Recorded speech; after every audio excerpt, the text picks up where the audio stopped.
నమస్కారం సార్, నేనే సాంబాని. సాంబా అంటే చాలా పెద్ద పెద్ద పిల్లకాయ అనుకున్నాను. నువ్వు చాలా చిన్న పిల్లకాయవే. నా తంబిని కొట్టినావంట. ఎంత ధైర్యం పెరిందా కొడతావు? సార్, నాది ఈ స్టేటు కాదు, ఈ భాష కాదు, ఈ ఊరు కాదు. ఏదో బ్రతుకు తీరు కోసం ఇక్కడికి వచ్చాను సార్. పాపం అమ్మాయి అంటారా, తను చదువుకుంటానంటే నా ఇంట్లో ఆశ్రయం ఇచ్చాను సార్. నా వల్ల అమ్మాయికి ఏం కాకూడదు. తప్పు చేసిన మీ తమ్ముడిని కొట్టడం నేను చేసిన తప్పైతే నన్ను మన్నించండి సార్. மன்னிச்ச வந்துவா இந்த மணிக்கிட்ட மன்னிப்பெல்லாம் கிடையாது.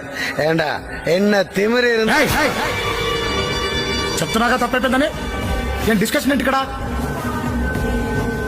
సంధ్య రానువో என்ன கிண்டலா? బీపీ తెప్పించకు నాకు, బీపీ తెప్పించకు నాకు. పెద్దోడు అని గౌరవిస్తాను ఇంతకడి నుంచి. ఓపిక తక్కువ నాకు, ఓపిక తక్కువ. రానువో